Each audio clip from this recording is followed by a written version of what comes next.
नमस्कार, राज की बात में आपका स्वागत है। दिल्ली के लोगों ने केजरीवाल के मुंह पर करारा तमाचा जड़ा है।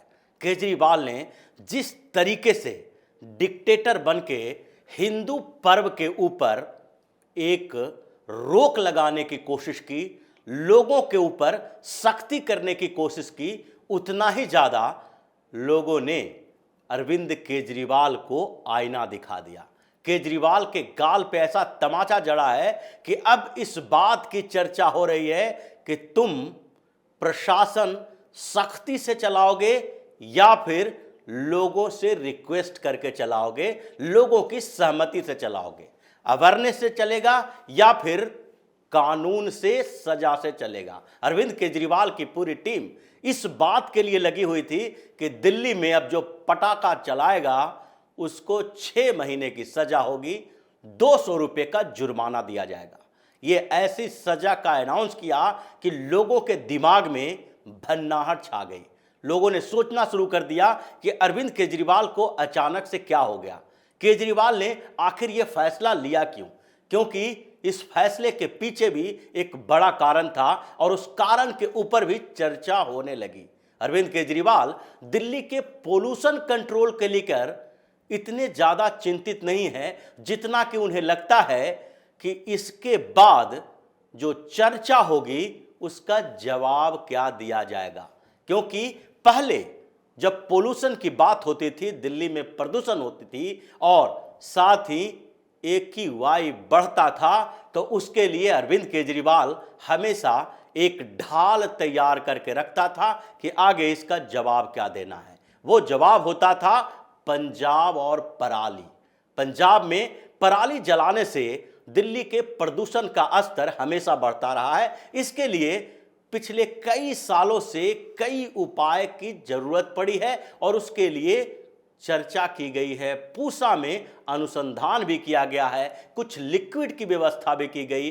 केंद्र सरकार बार बार पंजाब सरकार के साथ पिछले कई सालों से बातचीत में लगी है कि इसका समाधान क्या हो सकता है।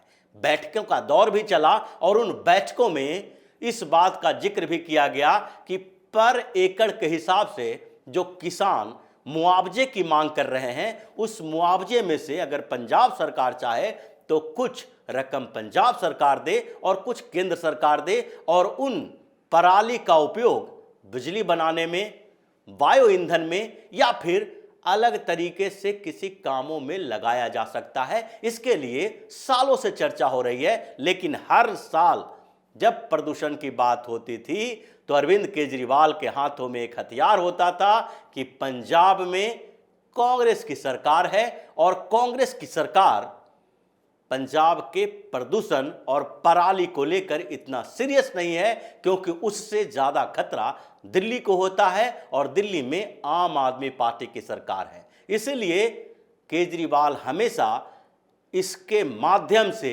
अपने आप को सुरक्षित करने की कोशिश करता था। लेकिन अब क्या हुआ? अब पंजाब में भी आम आदमी पार्टी की सरकार है। 2 बड़े मुद्दे पर पंजाब सरकार के साथ दिल्ली और हरियाणा दोनों को परेशानी होती है। एक तो पंजाब और हरियाणा के बीच एसवाईएल के पानी को लेकर विवाद चल रहा है।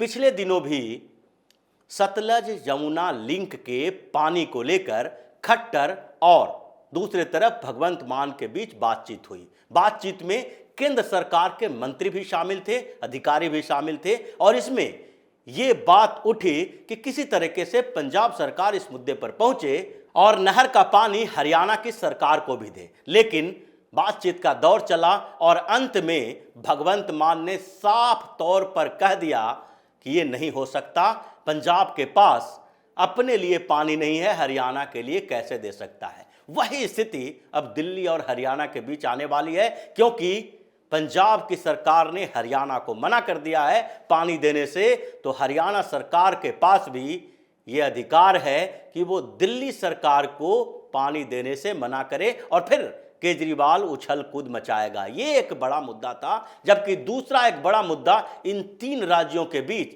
पराली को लेकर है, जिसके लिए अरविंद केजरीवाल हमेशा तैयार रहते थे और अब आम आदमी पार्टी की सरकार पंजाब में है।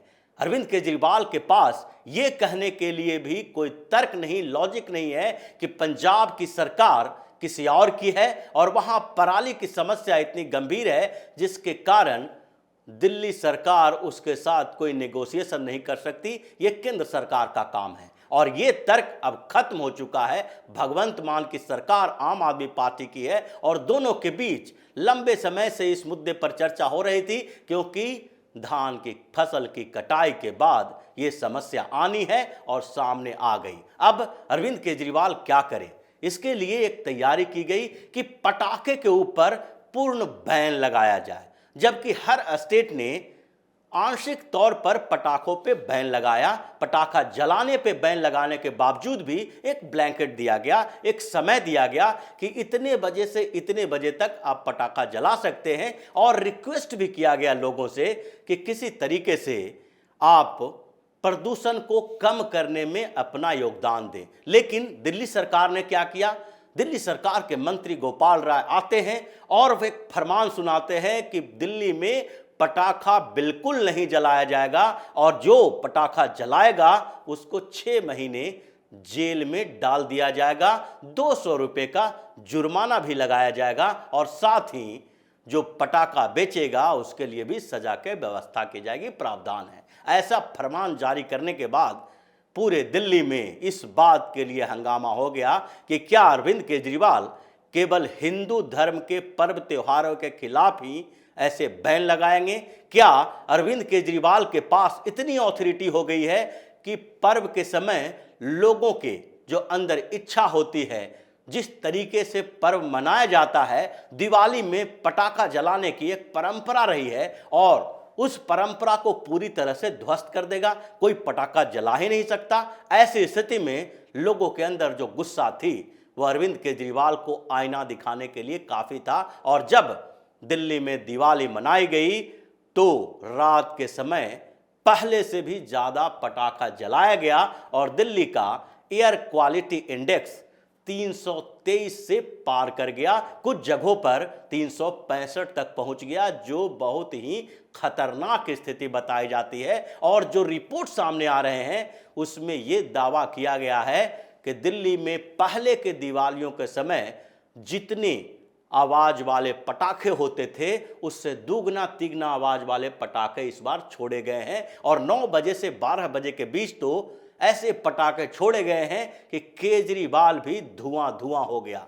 ट्विटर पर हैशटैग चलने लगा, वो था धुआं धुआं केजरीवाल, यानी कि लोगों ने केजरीवाल के खिलाफ अभियान चलाया और उस अभियान के तहत दिल्ली का प्रदूषण बढ़ा है, जिसके लिए अरविंद केजरीवाल की वो डिक्टेटर वाली, तानाशाही वाली प्रवृत्ति और ये कानून जिम्मेदार है, जिसके कारण उसने हिंदू पर्व के ऊपर इस तरह से ब्रेक लगाने की कोशिश की। ऐसे काफी सालों से एक कॉन्स्पिरेसी सनातन धर्म के पर्व त्योहारों के लिए होती है। चाहे कोई भी पर्व उठा के देख लें, दिवाली में प्रदूषण का मुद्दा उठेगा और होली में हुड़दंग का मुद्दा उठेगा। होली के समय भी गुलाल और रंग के बारे में अलग अलग मीडिया में खबरें छपेगी कि इससे कौन कौन सी परेशानियां हो सकती है। उस समय एडवर्टीजमेंट इंडस्ट्री अपने आप में हावी हो जाएगा कि किस तरीके से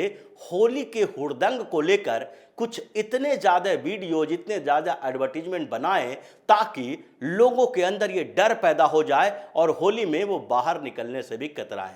रंग अबीर से लेकर गुलाल तक हर चीज के बारे में बैड न्यूज बताए जाएंगे, नकारात्मक तस्वीरें पेश की जाएगी। उसी तरीके से दिवाली जब आएगा तो उससे पहले ही से नो टू क्रैकर्स, इस तरीके की प्रवृत्ति आने लगती है। यह नहीं कहा जाता है कि क्रैकर जलाएं भी तो समझ लें, सोच लें और कम जलाएं, जो पहले जितना जलाते थे उससे कम कर दें, ताकि लोगों को ये न लगे कि आगे के समय में उनके अगली पीढ़ी ये पता ही नहीं कर पाएंगे, उनको ये जानकारी ही नहीं होगी कि कुछ पटाखे भी होते थे जो दिवाली में जलाए जाते थे।